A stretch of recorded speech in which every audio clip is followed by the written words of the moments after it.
Muito boa tarde a você, aluno e aluna que me assiste aqui na TV ESAG, pelo YouTube. Eu sou o Gabriel, professor de filosofia aqui do ESAG Medicina, e estou aqui com você para então participarmos de mais uma aula, aqui uma das 100 aulas que o ESAG oferece para o nosso programa aqui, que é o Enem para Todos. Então, como você provavelmente já conhece, a nossa ideia é disponibilizar conteúdo de qualidade para alunos carentes que possam, através dessa plataforma gratuita, ter acesso a conteúdos para a prova do Enem e, de fato, as nossas 100 aulas vão ser oferecidas, já estão há algum tempo e vão continuar a ser oferecidas até o dia 10 de janeiro, que é quando essa prova tão esperada vai acontecer. Então você que nos vê aí, que já acompanha o Enem para Todos ou começou a ver nesse momento, aqui segue lá a gente no Instagram, estou aqui então com o ESAG Medicina, @ESAGMedicina, beleza? Curte aqui esse vídeo, dá joinha, enfim, vocês ali conhecem todo o procedimento de estar no YouTube, legal? Então curte aí, ali habilita o sininho, faz tudo isso que você então já sabe que é importante para o nosso curso e para esse vídeo continuar a circular e chegar em quem precisa. Tá bom, gente?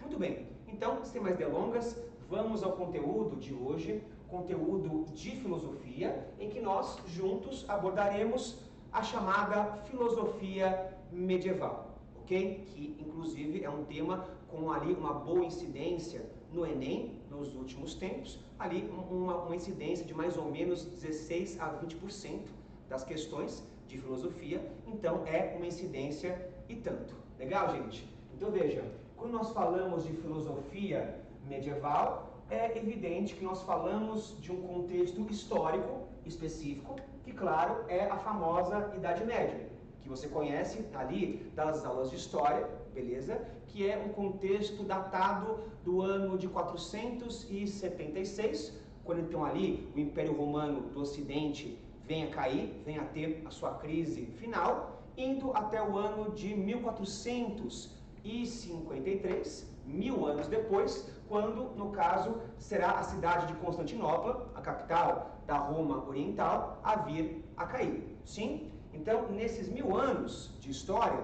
nós tivemos, claro, uma filosofia profundamente interessante, uma filosofia ali que abordou de forma eficaz, de forma profunda, diversos temas pertinentes à vida humana, legal? E, claro, uma filosofia que vai estar atrelada de forma muito profunda a esse contexto histórico. Ela não é filosofia medieval por acaso. Ela vai ser produzida, ela vai ser pensada à luz dos eventos típicos desse contexto histórico, que, como você sabe, é um contexto histórico profundamente marcado pela ascensão e pela consolidação da religião cristã na Europa, ok? Então, ao pensar em filosofia medieval, nós pensamos em uma forma de pensamento que não vai começar a se organizar exatamente no contexto medieval, começa a se organizar um pouquinho antes.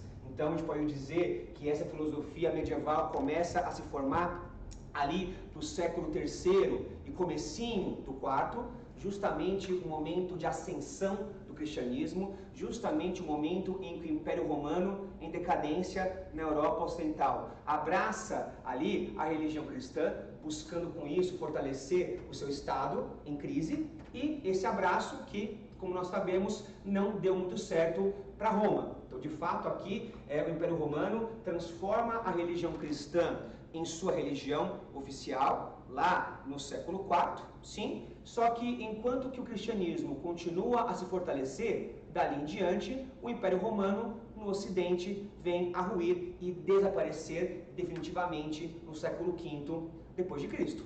De modo que então, quando temos essa crise, esse colapso final do Império Romano, nós observamos que apenas uma instituição romana permanece forte e permanece de pé, e de pé até hoje, ok? E essa única instituição romana a sobreviver vai ser justamente a famosa Igreja Católica Apostólica Romana, sim, a instituição que, com o fim de Roma, passa a ser a instituição mais poderosa do contexto europeu. Então, uma instituição que vai controlar toda a religiosidade nessa parte do mundo, mas ao mesmo tempo a instituição a ser a mais rica daquele contexto, isto é, aqui se calcula que mais ou menos 1/3 das terras da Europa pertenciam à igreja, então de longe era a instituição mais rica desse contexto, e também a Igreja Católica passa a ser a instituição a definir e controlar toda a produção e toda a circulação de conhecimento. Sim? Então, para começar a marcar aqui esse processo de filosofia medieval, temos que saber que essa filosofia está profundamente atrelada ao cristianismo, à religião cristã e, sobretudo, à primeira igreja cristã, a única dessa época, que é a Igreja Católica Apostólica Romana, ok? Então, temos que pensar que essa época medieval é uma época de hegemonia. O que é hegemonia? Então, um controle ali dominante, uma dominância de uma certa coisa, essa certa coisa, a igreja. Então, há uma hegemonia da chamada Igreja Católica, e essa hegemonia vai repercutir também no conhecimento, tanto na produção quanto na circulação de conhecimento, ao passo que a Igreja Católica passa a deter um certo monopólio sobre o conhecimento. Então aqui a hegemonia da Igreja Católica, sim, e o chamado monopólio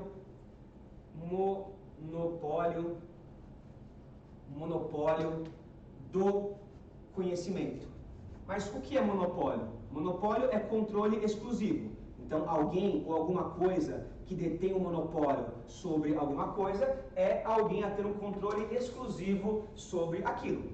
Então, nesse contexto medieval, todo o pensamento, toda a reflexão humana com relação à existência, com relação à natureza, com relação ao comportamento do homem, tudo isso vai ser pensado dentro dos muros da igreja. Ou seja, a igreja vai ter esse protagonismo de buscar, através das suas formas e através dos seus valores religiosos, tentar pensar as grandes questões da realidade, tentar pensar as grandes questões do mundo, seguindo os ensinamentos cristãos. Legal? Ou seja, aqui a Igreja Católica, buscando controlar todo o conhecimento, ela vai, em boa parte, escolher quais textos clássicos, isto é, quais textos de Roma e da Grécia Antiga vão continuar a existir e vão ser preservados. Ou seja, há muitos textos de filosofia da antiguidade que vão se perder nesse contexto, seja porque então a igreja decidiu não preservá-los e eles se perderam com o tempo, seja porque então a igreja entendia esses textos como textos pecaminosos, perigosos, e aí então eles vão ser destruídos. E muitos textos vão ser preservados pela igreja, textos que vão ser compreendidos então como de imenso valor reflexivo, beleza? E muitos desses textos só chegaram até nós hoje graças à preservação que a igreja fez. Em especial as obras de Platão, que chegam até nós hoje praticamente inteiras, né? Ali nós temos praticamente toda a obra de Platão acessível a nós hoje, e isso se deve em muito à igreja, que teve esse esforço por selecionar textos, né? Tirar alguns de cena, é verdade, é fato, mas perpetuar até hoje alguns textos filosóficos da Grécia Antiga. Legal? E claro, se a Igreja Católica detém um monopólio do conhecimento, se então a igreja vai ser aquela a dizer o que é verdade e dizer como o mundo deve ser pensado, é evidente que então, para você ter acesso a esses textos clássicos que a igreja havia preservado, só tinha um jeito.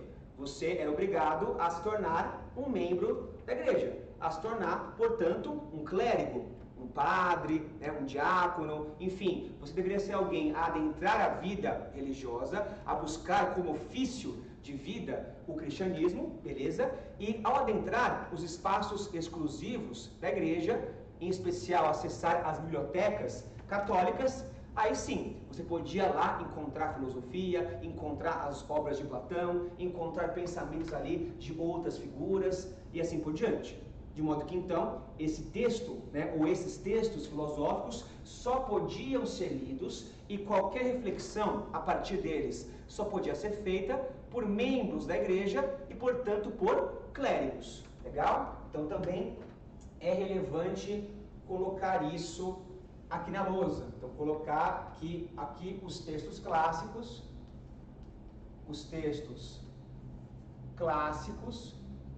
isto é, ali os livros, os textos de filosofia da Grécia Antiga, aqui eram acessíveis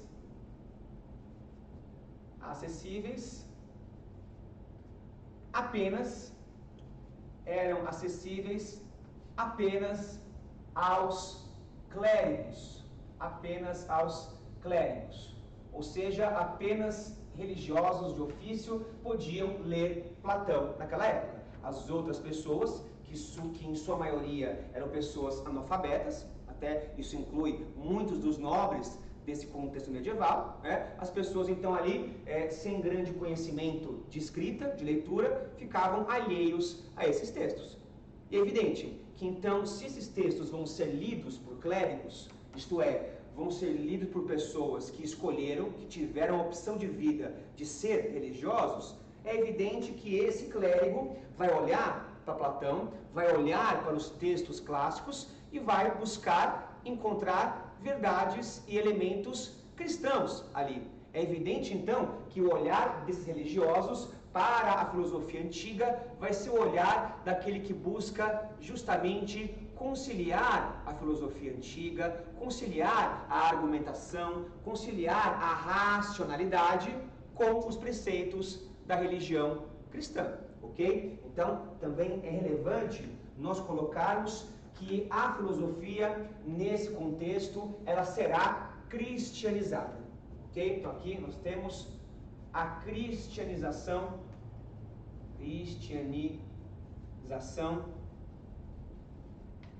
da filosofia, né?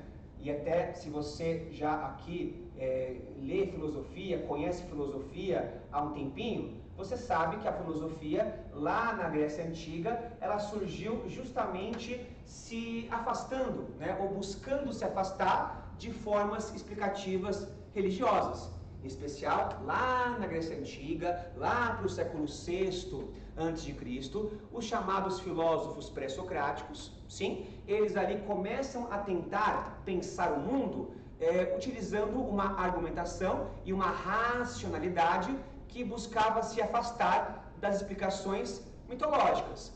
Mitos que eram ali narrativas, histórias religiosas na concepção dos gregos da época. Sim, então, por um lado, a filosofia lá na Grécia Antiga, ela surge buscando se afastar da religião da época, ela surge então buscando um pensamento que fosse, digamos assim, laico, né? Um pensamento que não necessariamente nega a Deus ou nega os deuses, mas um pensamento que busca ser algo independente de Deus ou das religiões, que pensa o mundo para além dessas coisas, beleza?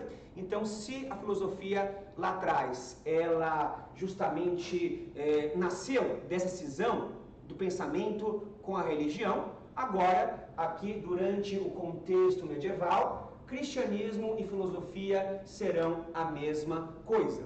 Então, ao falar de filosofia, naquela época, você fala de cristianismo, e ao falar de cristianismo, você está falando de filosofia.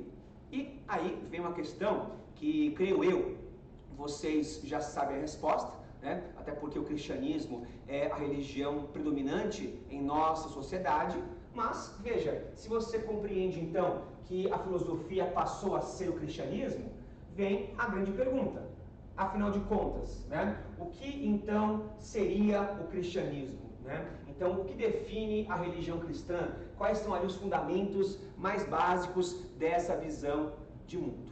Bom, aí dá uma conversa muito longa, né? Aí eu ia precisar de uns 20 vídeos para começar a introduzir essa ideia, tá bom? Mas a gente pode colocar que o cristianismo, claro, como o nome anuncia, é uma religião fundada nos ensinamentos de Cristo, de Jesus Cristo, que, segundo a tradição cristã, é filho de Deus, enviado por Ele para nos redimir de nossos pecados, beleza? E se você busca ali algum versículo, algum ponto específico da Bíblia, o livro sagrado dos cristãos, para tentar ali rapidamente explicar o que é o cristianismo, você pode encontrar aqui no chamado livro de Mateus, aqui então no capítulo 22, versículo 39, uma passagem em que então um jurista ali da época teria perguntado ao próprio Cristo: Senhor, qual que é o fundamento da lei? Perguntou ele, né? Então abre aspas, Senhor,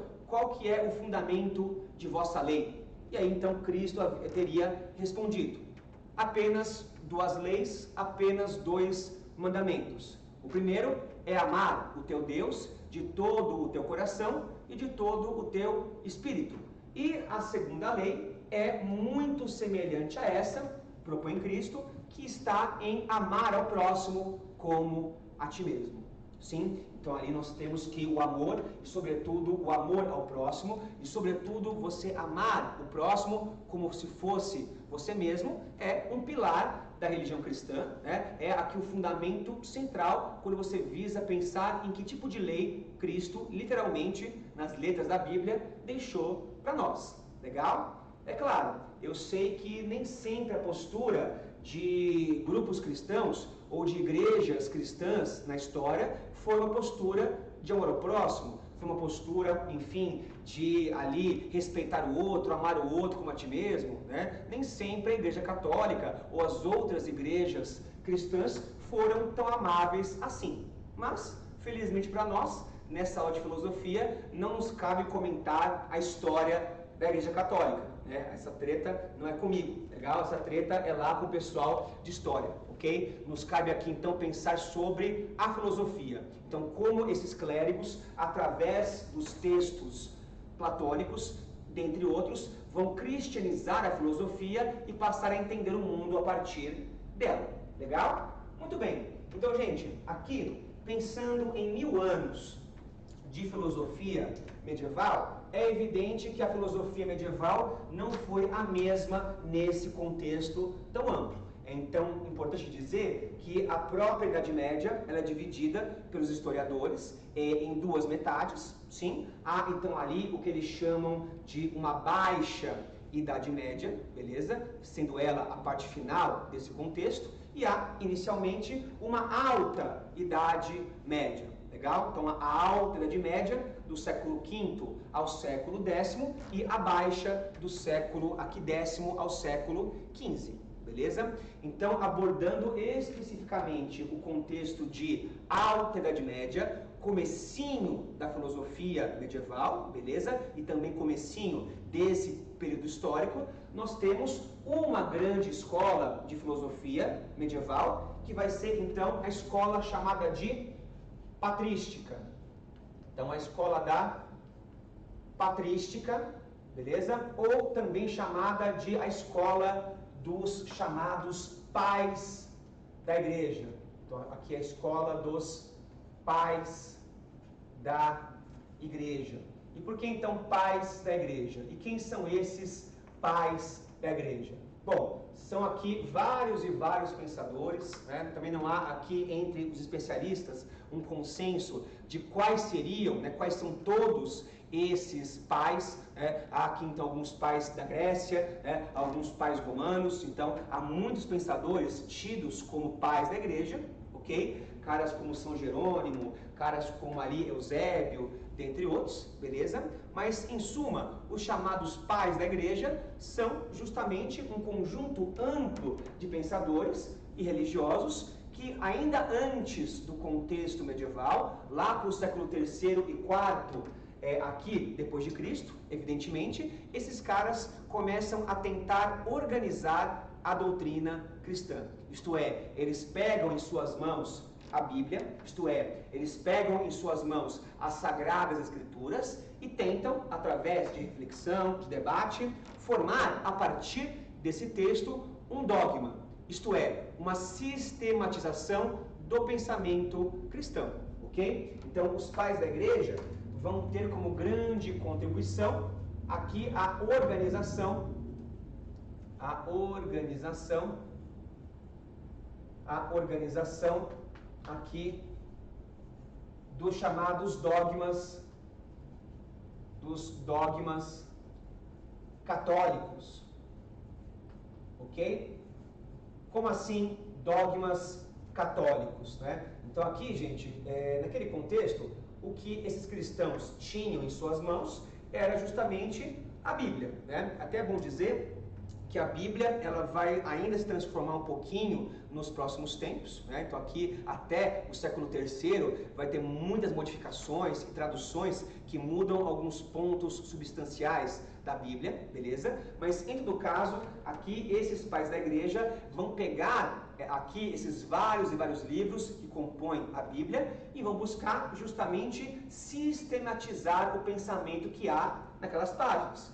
Porque veja, se você ali pegar em suas mãos a Bíblia, em qualquer dia da sua vida, você perceberá que a Bíblia ela é um conjunto de histórias, né? Ali histórias que não exatamente se conectam. Claro, há um começo, meio e fim, claro, naquele livro, mas há algumas histórias que não estão totalmente conectadas com a história que vem depois ou que vem antes, né? Há ali muitas ideias que estão espalhadas em várias partes diferentes desse livro, etc. Então, veja, a Bíblia por si só não é um livro totalmente dado, né? Não é um livro fácil de você ler e entender. Então, justamente a proposta da patrística, dos pais da igreja, vai ser ali interpretar a Bíblia, ler o texto sagrado e tentar fazer justamente aquilo que a filosofia tem de melhor, que é justamente a sistematização através da razão. Ou seja, a proposta deles é olhar para o texto bíblico e criar, através desse texto, um sistema de pensamento. Isto é, uma forma de pensar tudo, de pensar absolutamente qualquer questão e um sistema que possa explicar toda e qualquer questão através dos princípios que são religiosos, beleza? E veja, esses pais da igreja, eles constataram, eles perceberam que a única forma de você conseguir transformar o cristianismo em filosofia, isto é, a única forma de você transformar o cristianismo num instrumento de explicação da realidade é conciliar justamente aquilo que é mais importante para a religião com aquilo que é mais importante e fundamental na filosofia. Ou seja, para que então um pensamento cristão racional e forte possa ser construído, é de suma importância e é central no pensamento dos pais da igreja que a razão e a fé devam ser duas coisas compatíveis, duas coisas que sejam ali em harmonia uma com a outra. Então, é importantíssimo, e esse é o grande projeto da patrística, é importantíssimo conciliar fé e razão. Então, aqui, a conciliação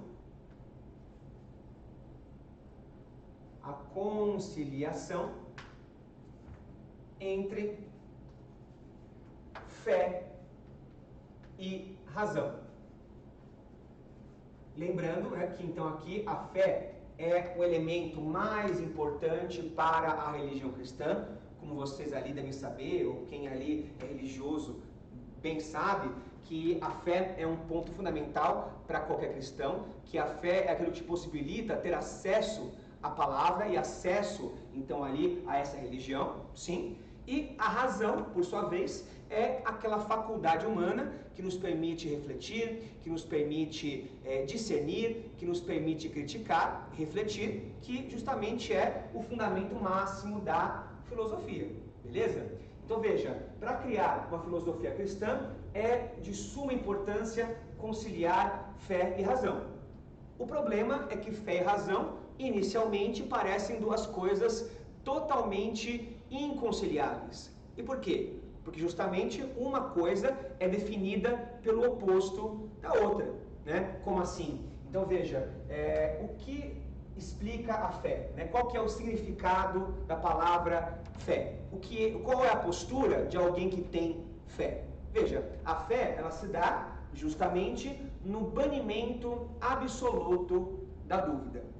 Ou seja, quando a pessoa ali acredita sem precisar de evidências, quando a pessoa crê em alguma coisa sem necessitar que alguém ou que algo se prove com relação àquilo, sim? Então, a pessoa que tem fé, ela acredita no que acredita, independentemente de qualquer tipo de evidência ou falta de evidência.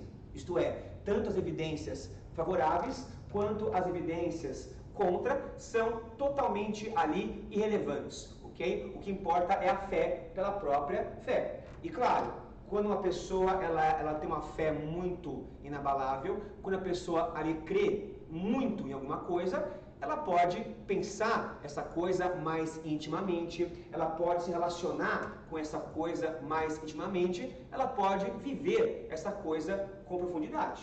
Legal? Então aqui, logo de cara, há como elemento central do cristianismo a fé, que propõe acreditar para, a partir da crença, poder enxergar e poder entender.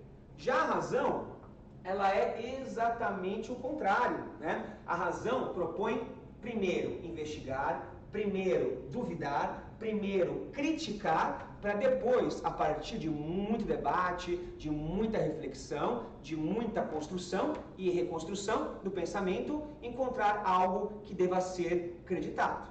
Ou seja, se por um lado a fé propõe acreditar para depois entender, a razão propõe justamente o contrário. Primeiro nós entendemos e depois nós acreditamos no fruto desse entendimento.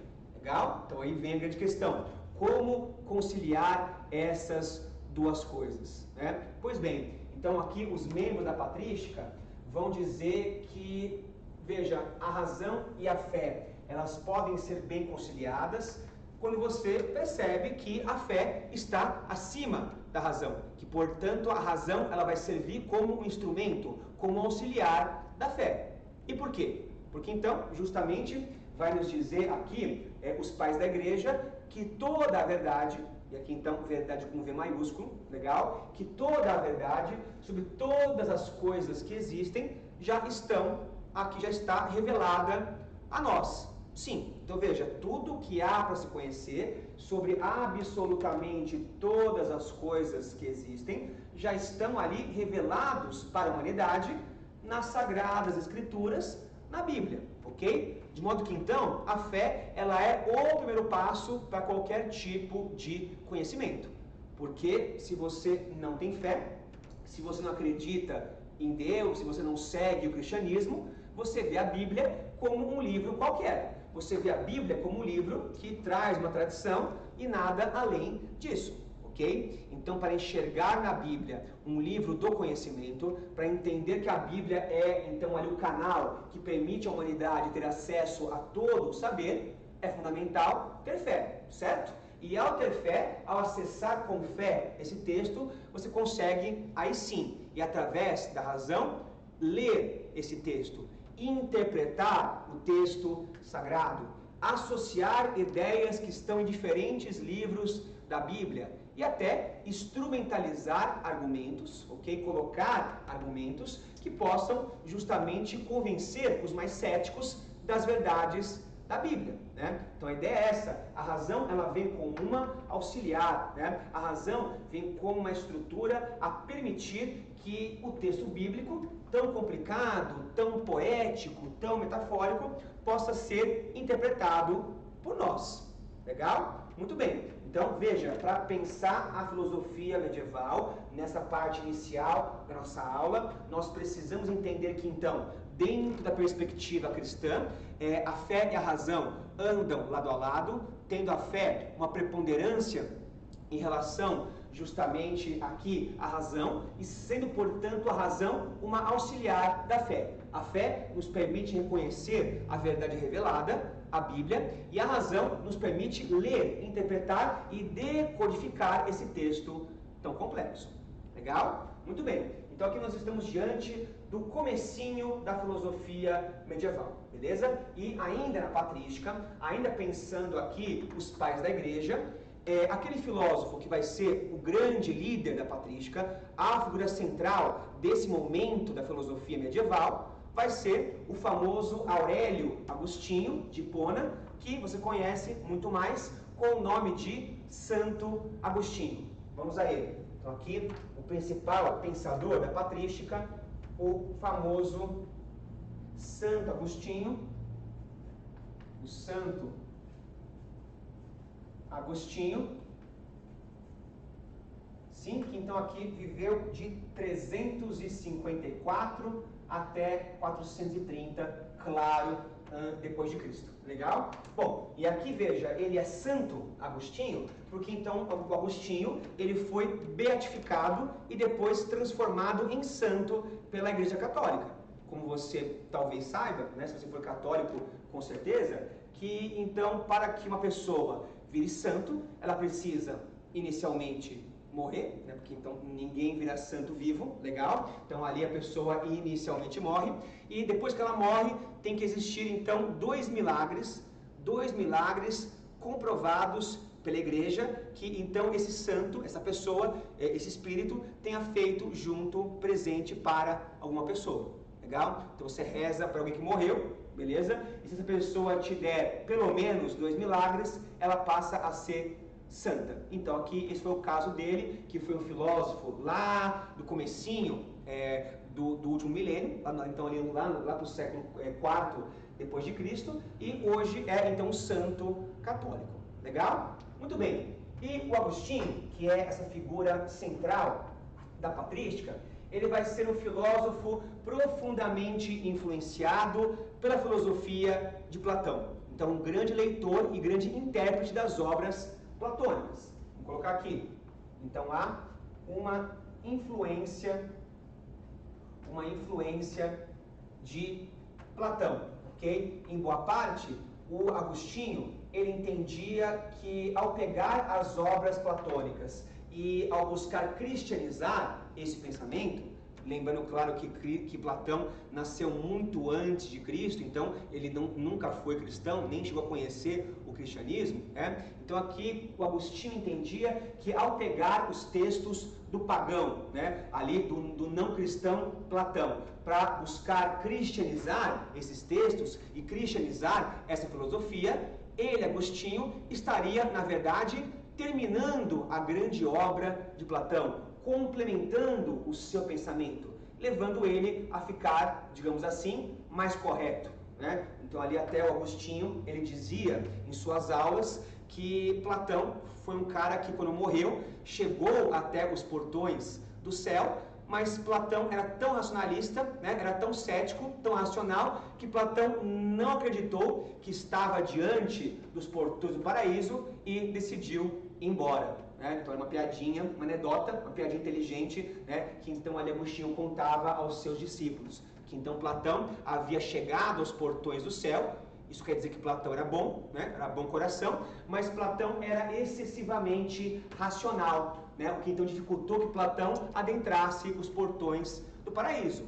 Em suma, aqui vai dizer Agostinho que o que faltou em Platão foi o cristianismo, o que faltou em Platão foi a compreensão de Deus, da criação divina, beleza? Então, buscando aqui, pessoas, cristianizar o pensamento de Platão, o Agostinho vai criar a sua teoria sobre o conhecimento, que é por ele chamada de teoria da iluminação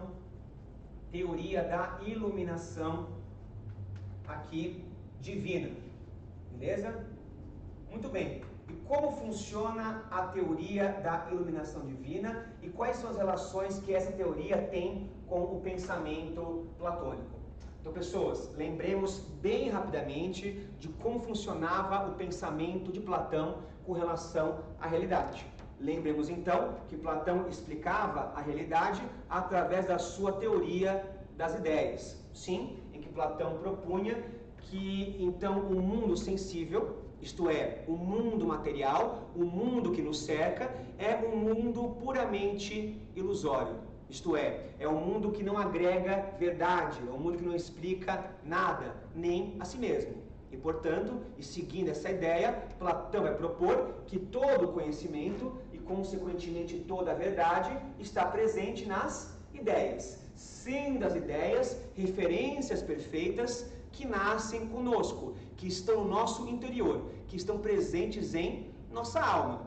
E, portanto, vai dizer Platão, nós podemos, através da racionalidade, em especial através da dialética, acessar esse conhecimento interior, acessar esse conhecimento através de uma introspecção, para, a partir daí, encontrar as ideias e encontrar a verdade. Legal? Então veja, há no pensamento platônico uma proposta de negação do mundo sensível, né? De entender que o mundo material, que o mundo dos corpos é um mundo que não se explica, é um mundo puramente ilusório, sim? E há, portanto, em Platão, a ideia de que o conhecimento ele vem de dentro. Legal? Que então ali é num processo de interiorização que você acessa toda a verdade. Legal? Então veja, Agostinho vai concordar com muitas partes desse pensamento.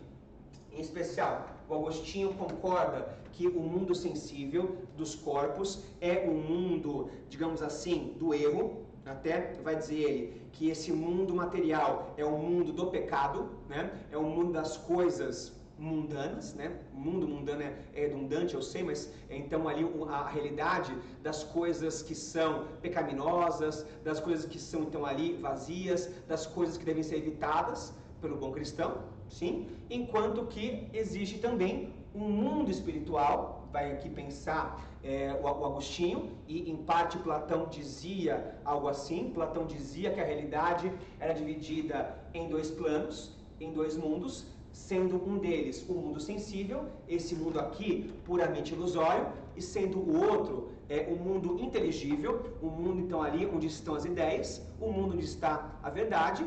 Então aqui, cristianizando esse pensamento, vai dizer o Agostinho que esse outro mundo, que esse mundo inteligível é justamente o mundo espiritual, o mundo onde está Deus, e sendo Deus o Criador, é aonde está também todo o conhecimento. Então, claro que dentro de uma perspectiva cristã, todo conhecimento vai vir de Deus, ok? E esse conhecimento que vem a partir de Deus, propõe aqui o Agostinho, é um conhecimento que pode ser acessado através da nossa alma, ok? Sim, também alma é uma ideia que é popularizada por Platão, né, que já existia lá atrás, muito antes do cristianismo, nas obras de Platão, e é uma ideia que vai ser consagrada no cristianismo a partir da filosofia de Agostinho. Ele vai dizer que então a alma, sendo a alma uma parte importante do ser humano, a parte mais importante, a alma sendo um espírito imaterial, sendo ali uma coisa eterna, sendo a alma a nossa verdade, a nossa essência, ela é colocada em nós por Deus, sim, e portanto ela é a nossa ponte entre o homem e Deus, né, entre nós mesmos e Deus, e consequentemente entre nós mesmos e o conhecimento. Mas veja, vai dizer Agostinho que o ser humano ele tem duas naturezas que convivem. Ele é feito então de duas substâncias metafisicamente distintas, sendo uma delas a alma e sendo a outra delas o corpo. Então o homem ele é formado de alma e de corpo, duas substâncias totalmente distintas, de naturezas distintas, né? Então o corpo é justamente o nosso contato com o mundo material, com o mundo sensível. E assim como Platão entendia que esse mundo sensível, material, é um mundo errado, né? É um mundo que não explica nada, é um mundo então ali das opiniões, né? Do erro, etc., o Agostinho, ele concorda, né? Ele vai dizer que, inclusive, o nosso corpo é o que nos leva a pecar, né? Através dos desejos, através dos sentimentos, através, então, ali dos destemperos, sim? Então, quando você peca, quando você se afasta da religião, você se afasta porque o seu corpo te coloca uma ideia ou outra, te exige uma realização ou outra, né? Do prazer, da luxúria, da ira, etc., beleza? Então, o corpo, ele é incapaz de conhecer sem a alma e sem Deus, ok? É apenas então na percepção de um conhecimento interior e de um conhecimento espiritual que é possível acessar o conhecimento e levar esse conhecimento para o corpo, ok? E aqui então, através da junção de alma e do corpo, nós podemos acessar todo o conhecimento, que, como eu disse, é um conhecimento revelado, que é o conhecimento presente na Bíblia. Ok? E claro, sendo a Bíblia acessível exclusivamente pela fé. Se não há fé, de sua parte, não há acesso a essa verdade. E claro, quando então você ali busca um conhecimento interior, presente em sua alma, né? E você busca esse conhecimento através da fé, indo em direção aos textos sagrados, aí sim, ao encontrar o conhecimento, né, ao atingir o que é o conhecimento, você se aproxima novamente de Deus, né? Então aqui é um ciclo que começa e termina nele, ok? Em que então Deus é todo o conhecimento, já que Ele então é o Criador, sim. Deus é acessível a nós através da alma, e Deus nos cria colocando em nossa alma todo esse conhecimento, né? Conhecimento que então não pode ser atingido pelo corpo, ele está residindo na alma, beleza? O corpo, digamos assim, nos permite estar no mundo e a partir disso viver essa realidade, ok? E viver a realidade também é reconhecer a Bíblia como o livro sagrado, como a verdade revelada. Então, com isso, conhecendo mais o mundo, mais a criação, mais a verdade, mais ao próprio Deus. Legal? Então você vê, né, algumas semelhanças e diferenças entre Agostinho e Platão. Então aqui, enquanto que para Platão, aqui o conhecimento ele vem de um mundo inteligível, que então o conhecimento ele é atingível através da dialética, através da razão. Para Agostinho, também esse conhecimento está em outro mundo, um mundo que é superior, ok? E portanto o mundo sensível que nos cerca é um mundo incapaz de se explicar, ele só é explicado através desse conhecimento que nós acessamos, ok, gente? Sim, e portanto é através da alma e através da fé e da Bíblia que então o conhecimento é acessível para nós. Legal? Muito bem, então essa vai ser, digamos assim, a base filosófica do pensamento de Santo Agostinho. E claro, o Agostinho, ele vai ser um filósofo bastante produtivo, vai escrever muitas obras sobre os mais variados temas, e justamente quando cai alguma questão de Agostinho no Enem, ou como tem caído nos últimos tempos, sempre cai alguma questão pegando um grande tema que Agostinho abordou, e a questão geralmente pergunta como Agostinho entendia aquele tema.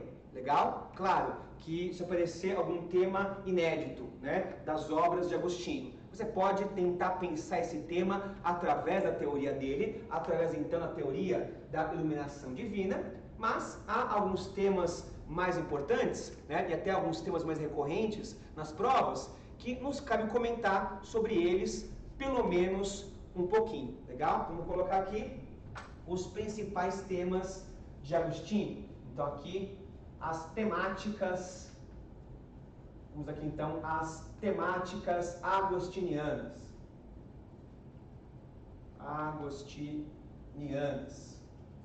Legal? Muito bem, então aqui alguns temas que ele vai se debruçar. Ele vai discutir, por exemplo, a criação do mundo, sim, mas também ele vai discutir coisas como a liberdade e liberdade / livre-arbítrio. Já explico. Então, aqui o livre-arbítrio. Sim. Também ele vai discutir coisas como o amor, né? Amor que tem como sua grande condição a anterioridade. Então aqui ele vai usar a sua teoria da anterioridade do amor. Vamos usar ela. A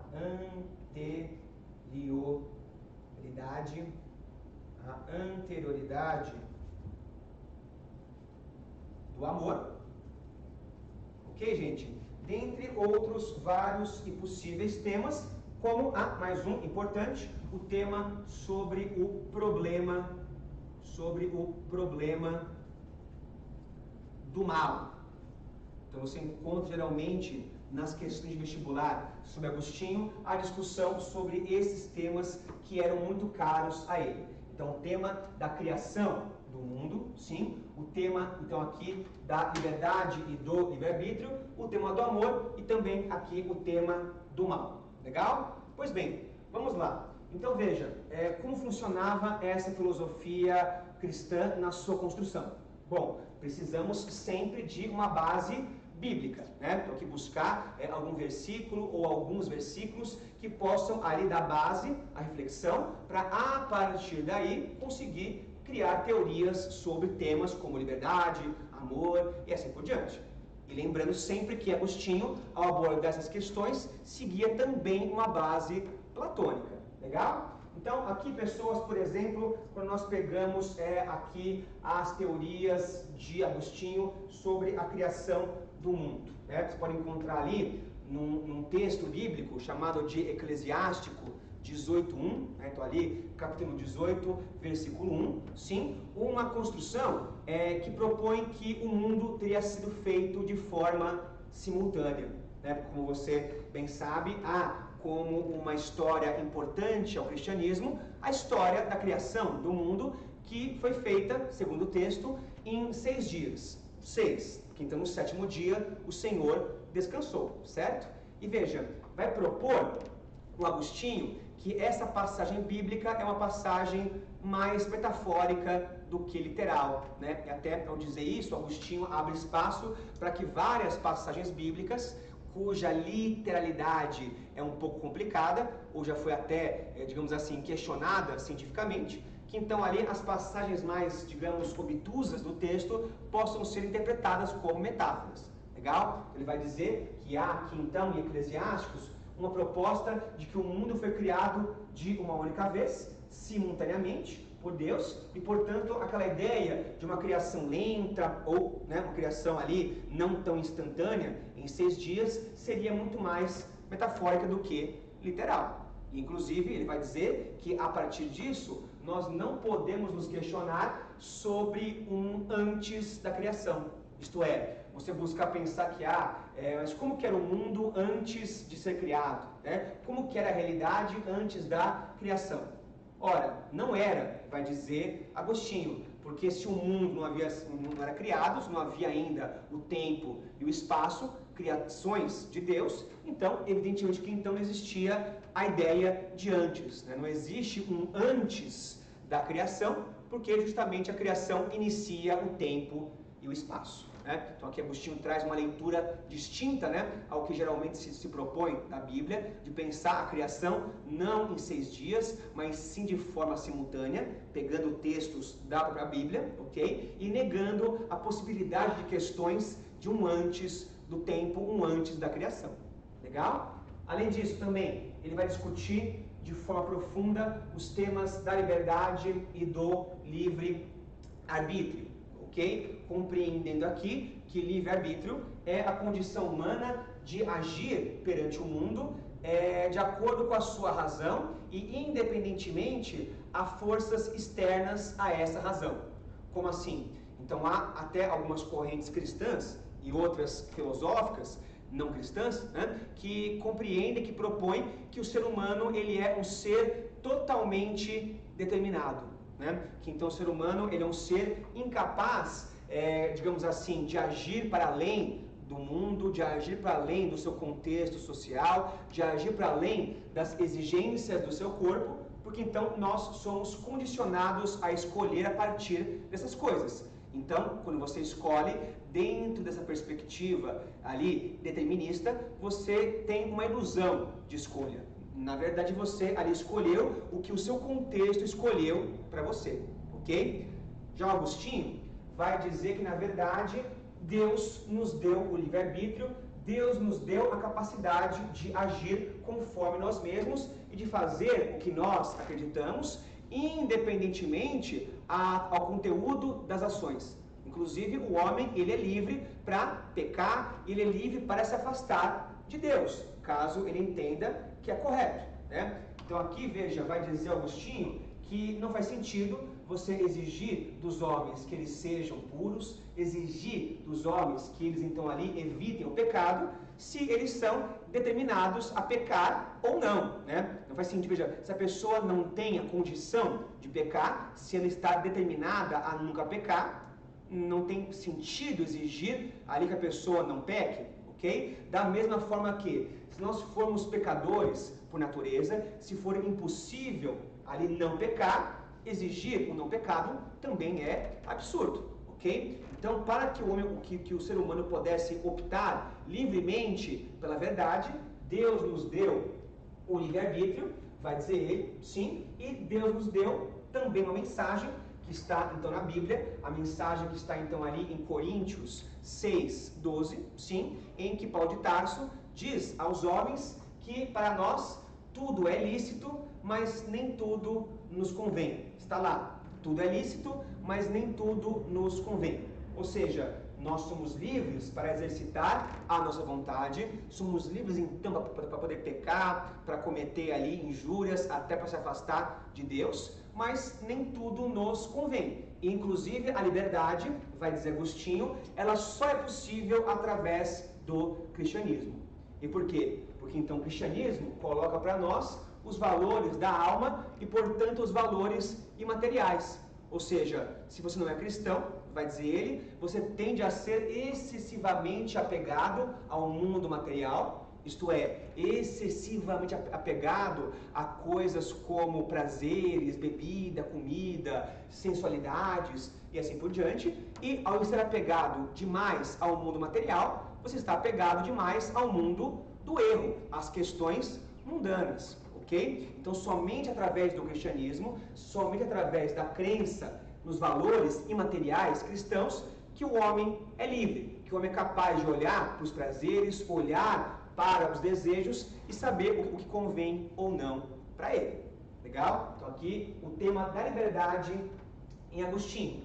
Adiante, outro tema muito importante é o tema do amor. E para discutir amor, aqui o Agostinho volta a um texto platônico, a uma discussão que Platão faz em um diálogo dele chamado de Banquete. Então ali o diálogo ou banquete, em que então Platão nos coloca 3 tipos diferentes de amor.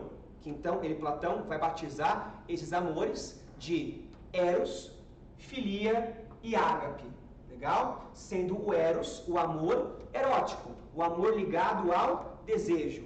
Geralmente o amor então ali ligado ao casal, ao cônjuge, né, ao homem, à mulher, a gente pode dizer hoje mais moderninho, né, ali a qualquer pessoa que ame qualquer pessoa, né, que então olha para essa pessoa e sente desejo, e deseja estar com ela, tocá-la, sim, dentre outras coisas. Legal? Então o amor erótico, vai dizer Platão, é o amor principal, porque é o amor mais intenso, mas para Agostinho não é o eros que é o amor principal. E nem o eros, nem mesmo a filia. Né? Então filia, que era um tipo de amor principal para Aristóteles, é o amor ligado justamente à filiação, né? O amor que você tem perante um amigo, o amor perante um mestre, o amor perante um discípulo, isto é, um amor muito semelhante à amizade, um amor muito semelhante à lealdade, que é um sentimento interessante, porque é um sentimento que se mantém vigoroso por muito mais tempo, né? É um amor estável. Então você vê ali que quando você ama um amigo, esse amor ele tende a ser muito mais resistente do que um amor que você tem para com ali o mozão, então ali para sua cônjuge, esposa, marido, namorado, né? Então o sentimento ali do desejo ele é muito mais, vamos dizer assim, louco, né? Variante, enquanto que o amor da filia, da amizade é muito mais perene, muito mais constante, sim, mas é um amor que tem, pela sua definição, não ter desejo, né? Sei que também vocês são ali pessoas mais moderninhas do que isso, eu estou ligado. Mas pensar que, geralmente, a amizade é um tipo de amor que não permite o desejo.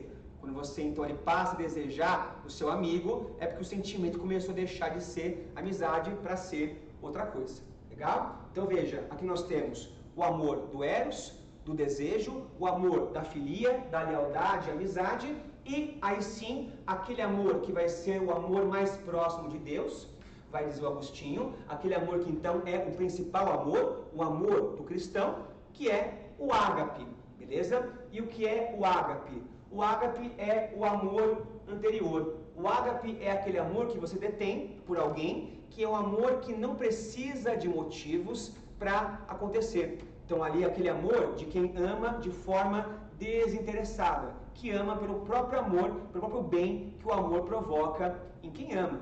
Legal? Então esse amor é o amor mais próximo de Deus. Até a gente pode colocar que na Bíblia está explícito, né, ali em João 4,7, que Deus é amor, que então o amor é o ponto principal da religião cristã, sim, e pensar que Deus, né, mandou o seu Filho, que na verdade era Ele próprio, certo? Para morrer em prol de redimir os pecados dos mortais.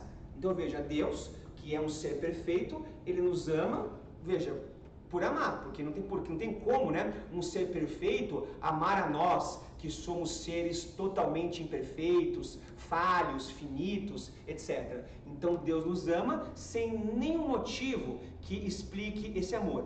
Ele ama pelo próprio ato de amar. Então, portanto, o amor deve ser necessariamente tomado por sua anterioridade, em que você ama sem necessitar de razões para amar aquela pessoa. Beleza? E um último tema importante que então Agostinho discute é o tema ou o problema do mal, que basicamente é o seguinte: se Deus é amor, se Deus ali nos ama e nos criou porque nos ama, por que o mal existe? Né? Então Deus criou o mal, com qual razão, se ele é amor, se ele é bem? Será que então o mal seria alguma existência que está paralela à criação? Então uma coisa que existe para além da criação, além da própria criação? Será que então Deus ali não criou o mal e portanto alguma coisa existe fora da criação? E mais importante, será que Deus é capaz de controlar, de impedir que o mal exista?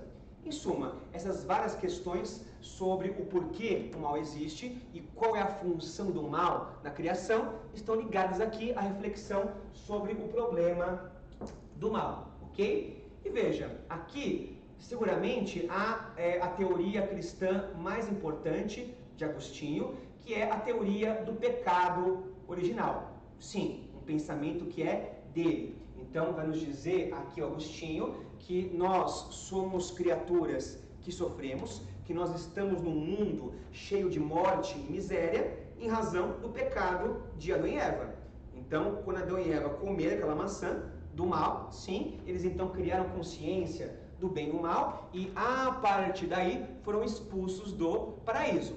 E lá nasceu o sofrimento e lá nasceu a miséria e a morte, inclusive. Legal? Então veja, vai dizer aqui o Agostinho que o mal em si não existe, que na verdade o mal ele se dá como se fosse uma ausência do bem, uma relação semelhante à luz e escuro, né? Em que o escuro não existe sozinho, né? O escuro se dá na ausência de outra coisa, essa sim existente, que é a luz. Então, não é que o mal existe por si só. O mal, ele é uma sensação que se dá quando nós nos afastamos de Deus. Então, como você deve saber, no paraíso, no Éden, Adão e Eva conversavam tete a tete todo dia com Deus. Então, a proximidade, né, entre então aqui Adão e Eva e Deus era máxima, o que trazia àquele mundo um contexto de paraíso.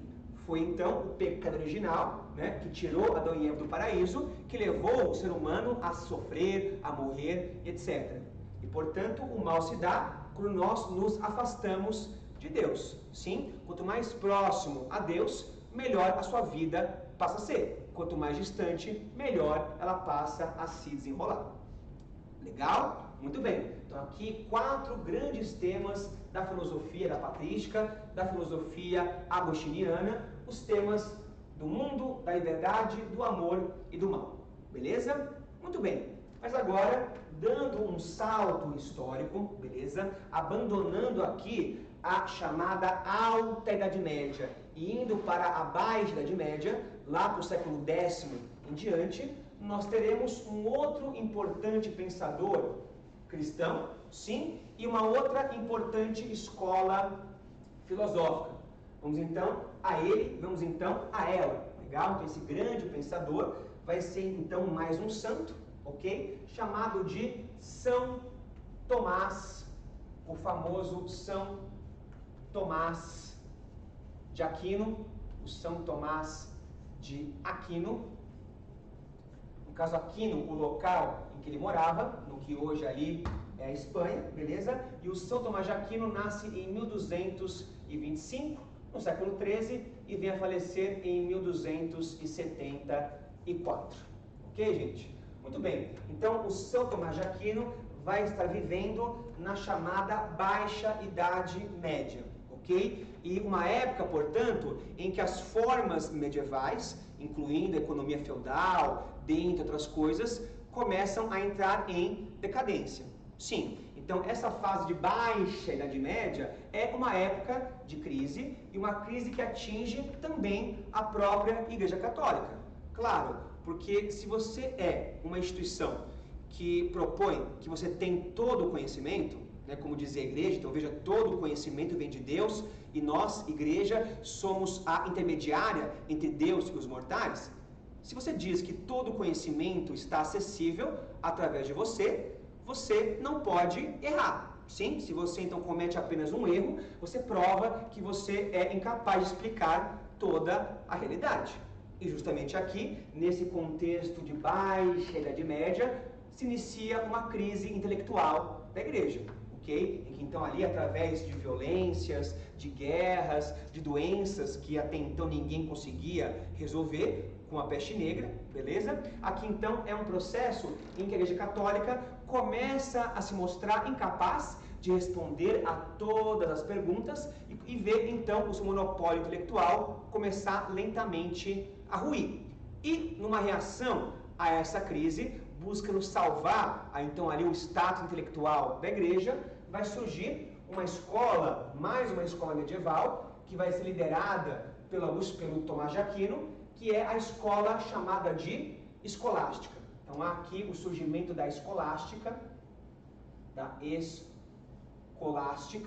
beleza? E a escolástica está ligada a um processo que interessa muito a você, tenho certeza, que é o processo do surgimento de escolas e, em especial, universidades cristãs. Sim, então as universidades são uma invenção dessa época e uma invenção da escolástica. Então aqui nós temos o surgimento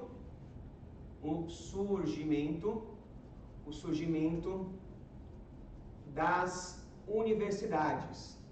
Universidades que eram inicialmente espaços de educação aqui cristã, ok? Então o próprio Tomás de Aquino dizia ao começar das suas aulas que, veja, um bom estudante, não exatamente um bom cristão, mas um bom estudante, ele precisa ler em sua vida, pelo menos, no mínimo, 2 grandes livros. Sim, então ali bem professoral, né? Ler pelo menos 2 grandes livros.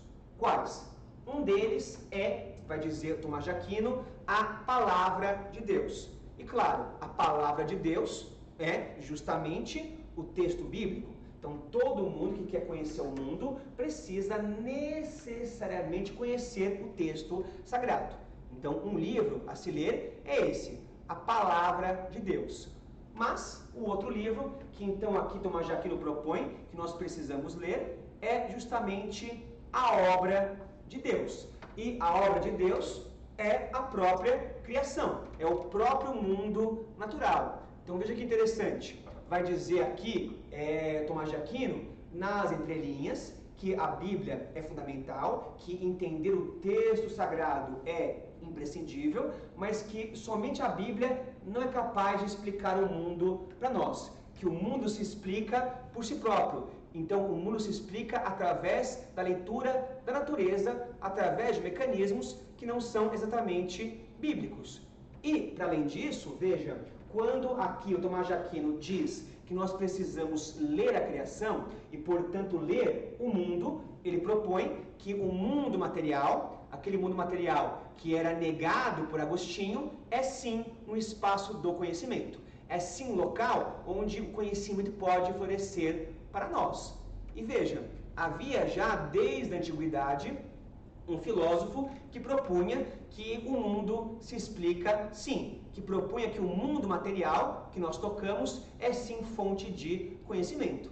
E esse filósofo antigo, que influencia decisivamente o pensamento de Tomás de Aquino, é o famoso Aristóteles.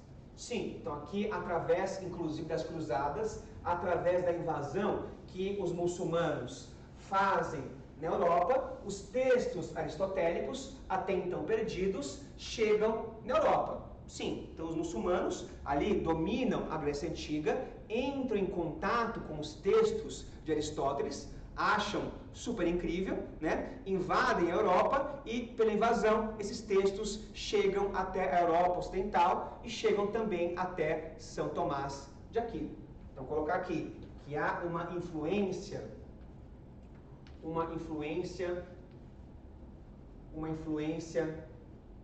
aqui de Aristóteles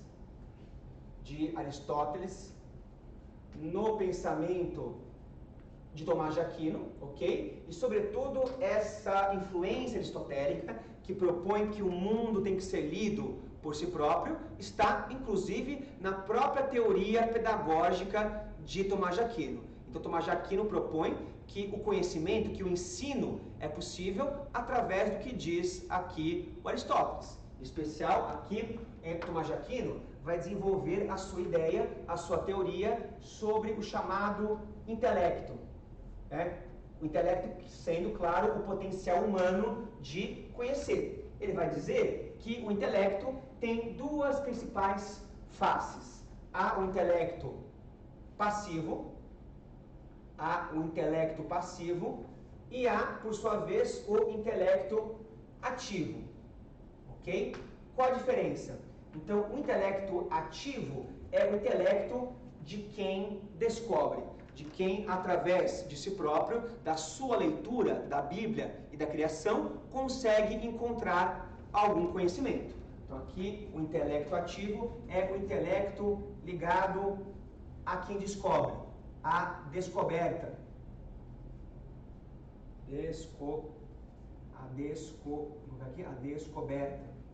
Ok?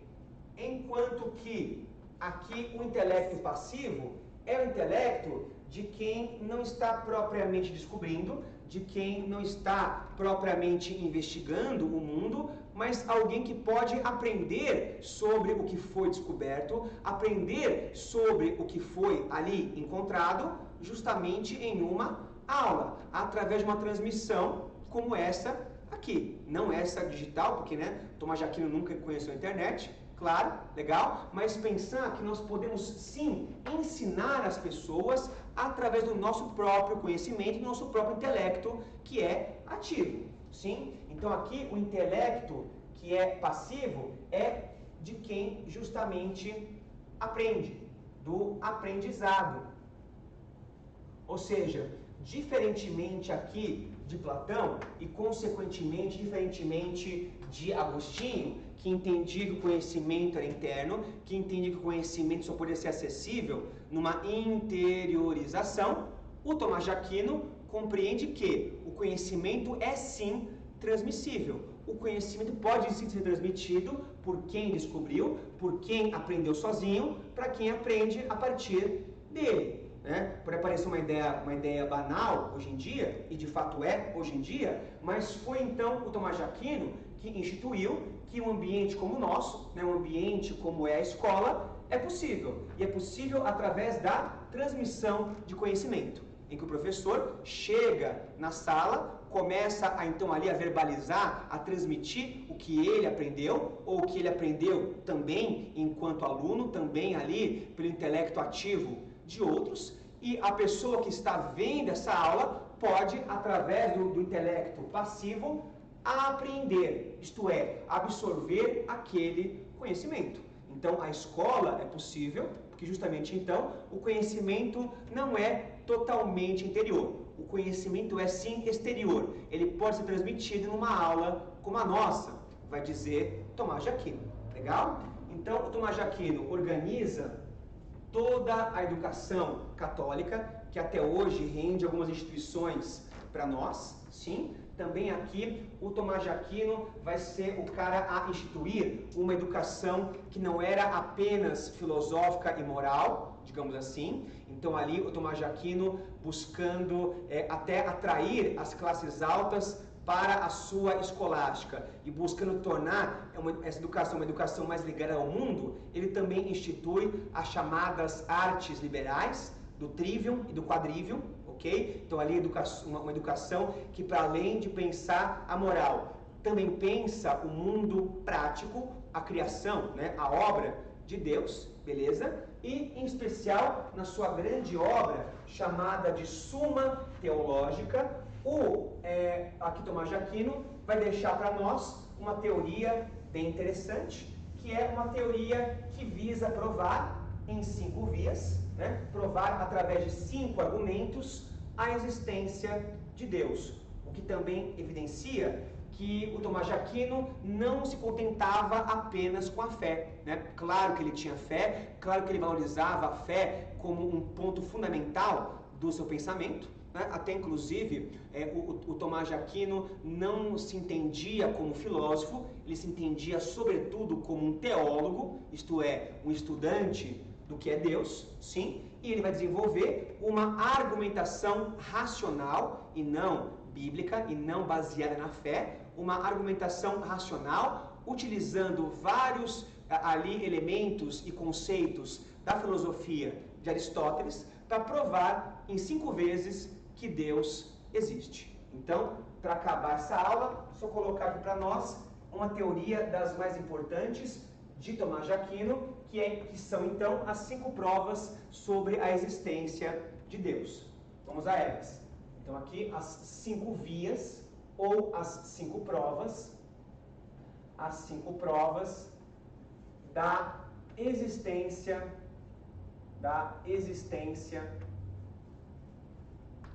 de Deus.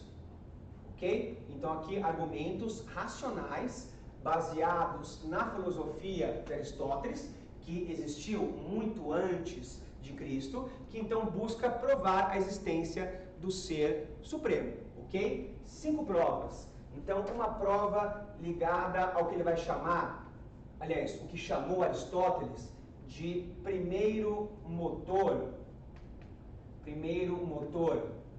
imóvel, mas também a prova ligada à chamada causa eficiente, mas também a prova ligada ao que Aristóteles chamava de ser necessário, também a prova ligada ao grau de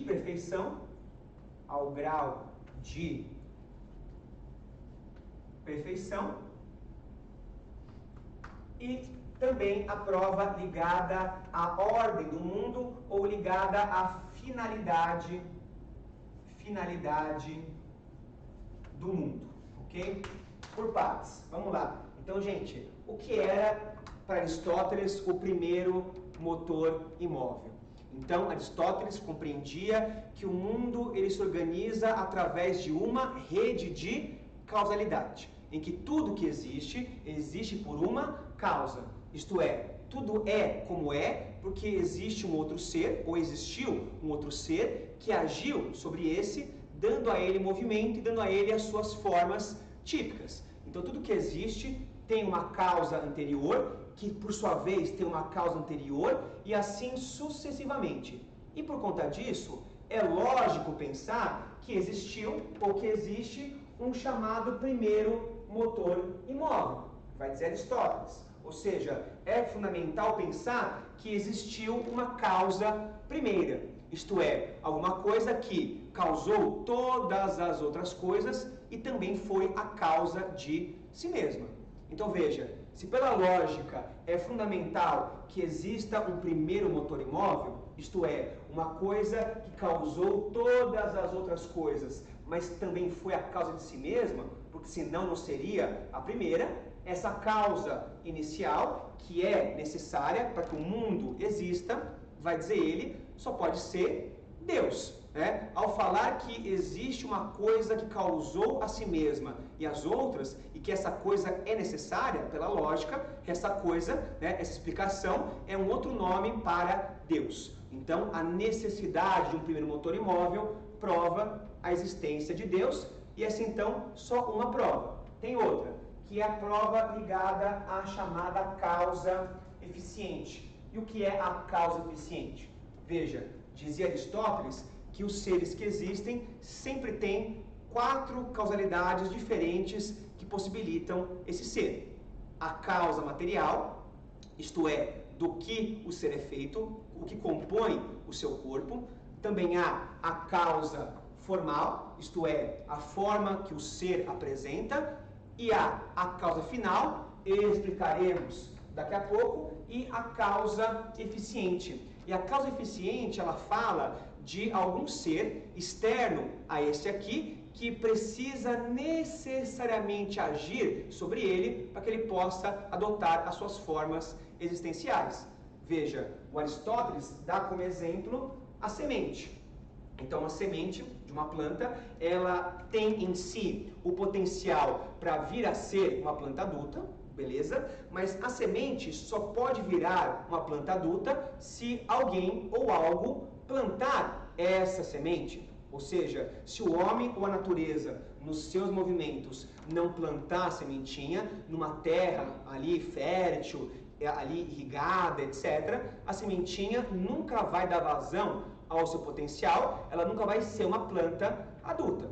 Ou seja, tudo que existe é incapaz de existir e é incapaz de existir como existe sem uma causa eficiente, sem um ser externo que age sobre esse outro ser, dando a ele as suas potencialidades.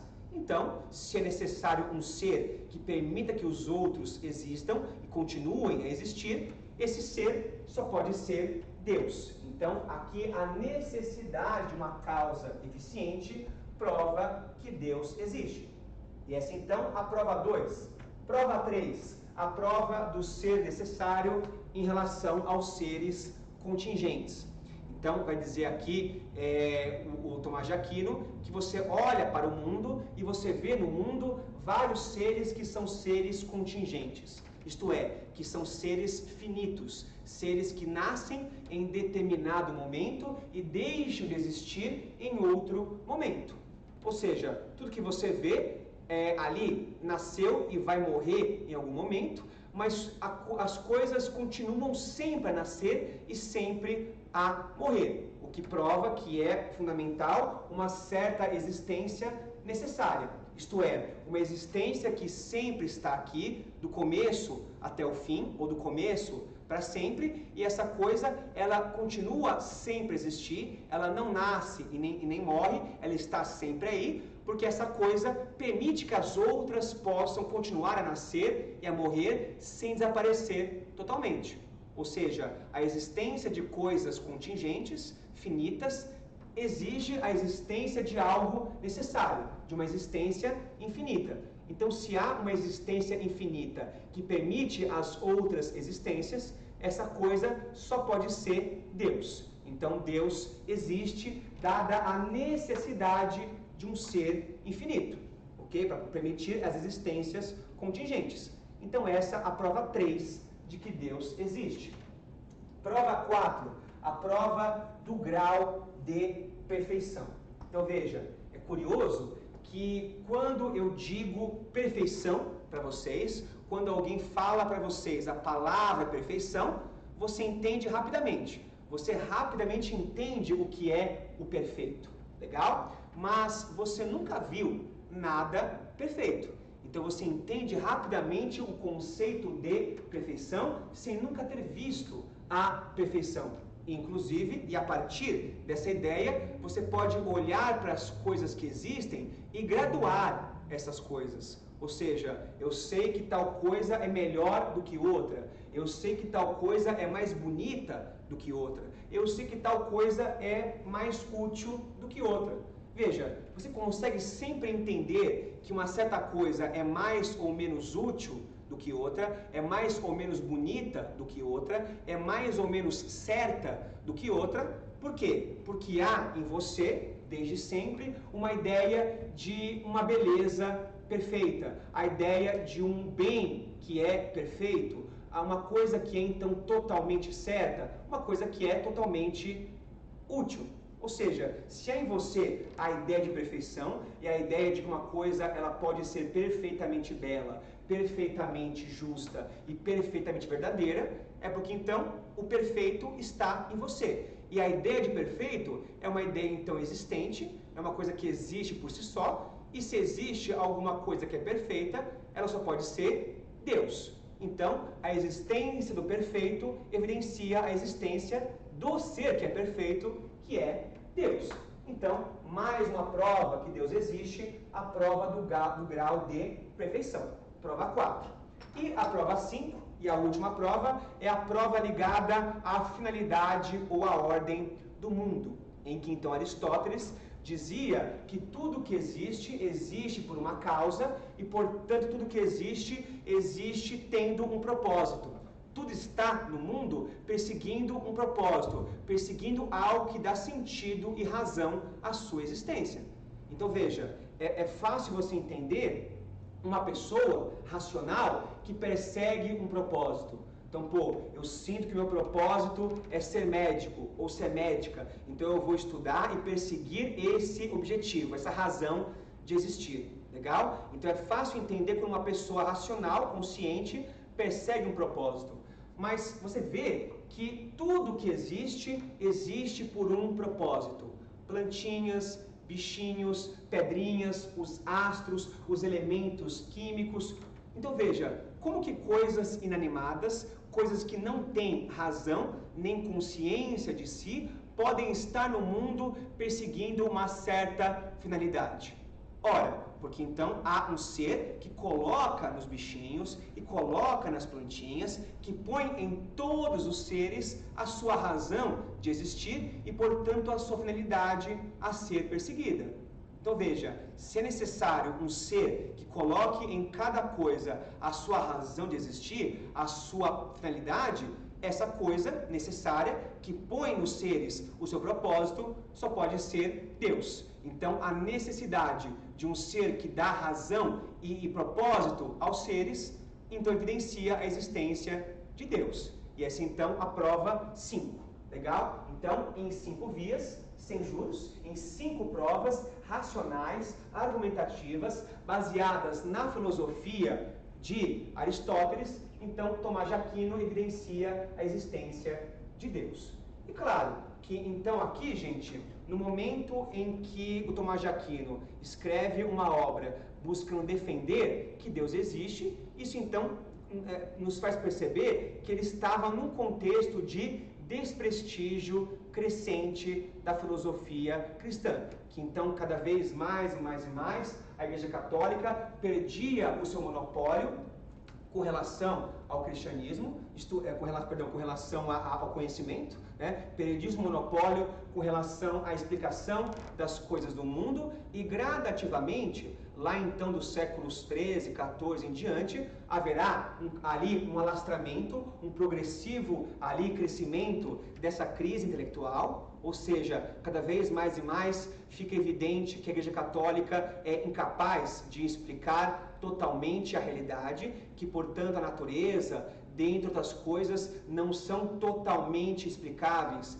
pela Bíblia. Então, aqui no século XIV em diante, em especial a partir do Renascimento cultural, nós temos um processo de secularização do pensamento, que vai dar origem à filosofia moderna. Ou seja, ali nas obras de figuras como Maquiavel, Thomas Hobbes, dentre outros, nós percebemos que vários temas como a liberdade, o livre-arbítrio, o amor, a política, etc., vão deixar de ser entendidos através da Bíblia, deixar de ser entendidos a partir dos textos sagrados e da fé, para serem cada vez mais racionalizados, para serem pensados à luz da razão, da argumentação e de uma leitura do mundo que não é mais calcada centralmente no cristianismo. Sim? Então, gradativamente, lá no comecinho da modernidade, lá então no Renascimento cultural, gradativamente nós vemos o pensamento humano se secularizando,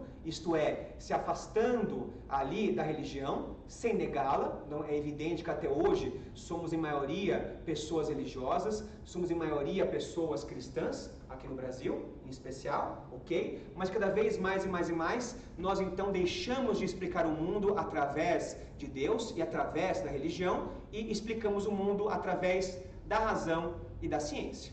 Legal? Então aqui esse processo de secularização do pensamento começa a acontecer ali nesse processo, nessa crise já evidenciada em Tomás de Aquino, que ganha corpo na Idade Moderna, quando surge a filosofia da modernidade. Mas essa então é uma outra aula. Tudo bem, gente? Então foi aqui muito bom estar com você nessa quase 1h30, legal? Qualquer dúvida, aproveita aí e tira com os nossos aqui plantonistas, que estão aqui à disposição de vocês, agora ao vivo, tá bom? E pessoas, então, aqui estudem, cuidem-se, usem máscara, né? Usem então ali álcool em gel, tudo bem? E nós então nos vemos, quem sabe, né, numa próxima aula aqui no Enem para Todos do ESAC. Gente, por favor, hein? Segue a gente aqui nas redes sociais, no Instagram, curte, sininho, você conhece todo o procedimento. Então, por enquanto é isso. Valeu, pessoas, e até a nossa próxima aula. Tchau!